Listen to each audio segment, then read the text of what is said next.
back to Subversive Preacher. This is for the Sunday of 5 Epiphany, and the gospel reading from which I'm going to jump off is Mark chapter 1, verses 29 through 39.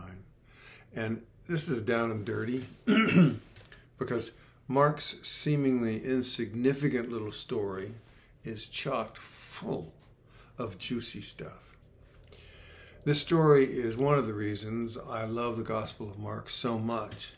It's just one short paragraph or two, but still it holds several really big ideas that point to the presence of God, even in our own lives.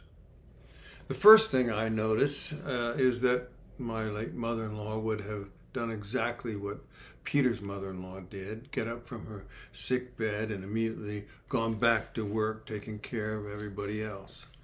My mom, however, would have handed Jesus her towel and apron and told him to get back to work. But that's just a personal interaction with the text. There is, of course, a legitimate feminist critique that can be made against Jesus and all the other men, letting a woman who's been on her sick bed get up and serve them. If she did it because she felt compelled or stuck with her role and her lot in life, then shame on them. But maybe, perhaps, social and political realities aside, she had a heart for hosting community, and it was her way of loving people. We don't get to know any of that, of course, because the storyteller doesn't tell us. So I guess we have to ascribe to Jesus and to Peter's mother-in-law whatever motives we want. What we assume, of course, changes the story. And what I want us to notice in this story is twofold: Jesus's preferences and Jesus's mission. Can you even imagine Jesus' chagrin when at sunset, no less, the whole town shows up with all their neediness in hand? We know sick people because we've been plenty sick ourselves, I'm sure. And we've had to take care of sick people too. The sicker, the needier. And some people in their sickness just get downright self-absorbed in what they need and how they need it and when they ought to have it. I don't get the impression from reading this story that Jesus loved taking care of needy people. In fact, when he's finally done, he runs for the hills. He literally goes to hide. He sneaks off alone.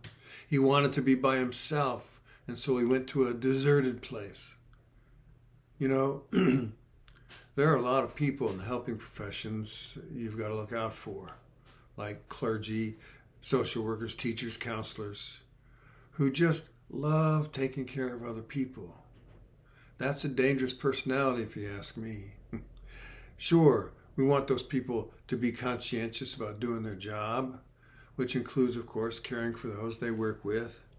But then when we define our self-worth by who and how many we can take care of, look out. I like to imagine that Jesus empowered people rather than enabled people, and there's a big difference.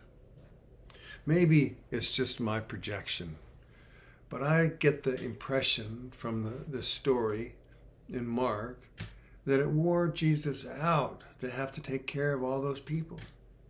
Maybe he was an introvert, but even extroverts can get emotionally drained from having to care for too many people. So that's the first thing that I like to notice in this story. Jesus ran away from everybody and hid. His friends had to go looking for him, hunted him down, is what it says. And when they did find him, notice what he told them. He told them the reason he had to come to them in the first place, what his mission was. Was it healing? No. Was it taking care of people? No. Was it fixing the church? No. It says, he said, he came to preach. That's the word that the NRSV uses, proclaiming the message is what it says in the translation that we use today. His students hunted him down and scolded him that everybody was looking for him. Come back, they must have insisted. No, Jesus says. We'll go around to the other villages and the other towns where I can preach, because that is what I came to do. Jesus' mission was to preach. All the other stuff may have been necessary, but preaching was what he came to do. That's our task too, yours and mine. There are a bunch of things that we can and should do together as a spiritual community or as people with a spiritual practice.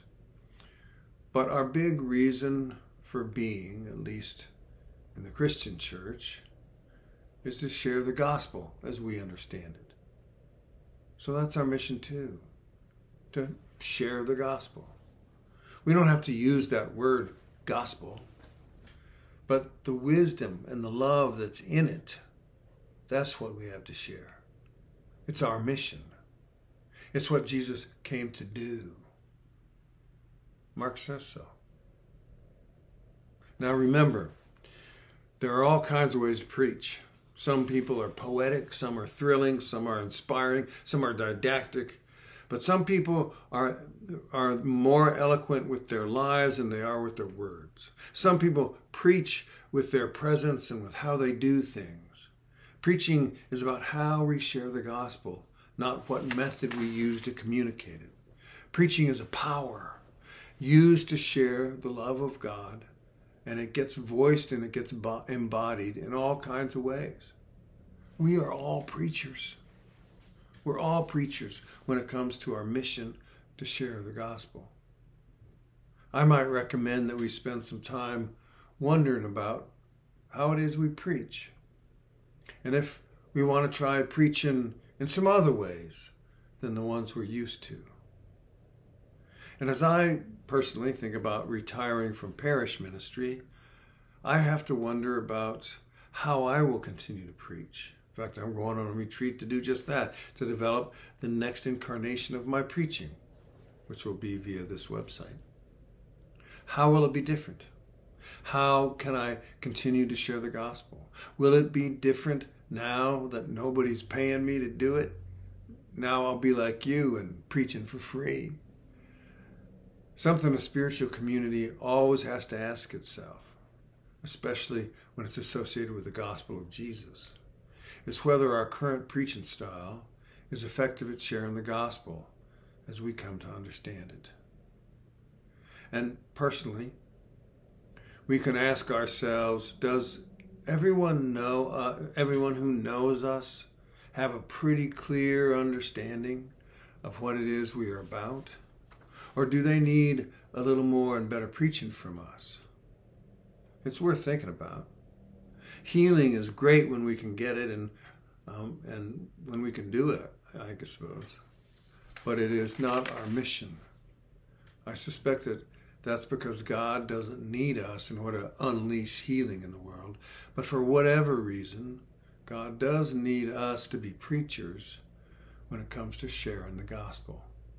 So, preach it, brothers and sisters. Thanks for being here. Peace be with you.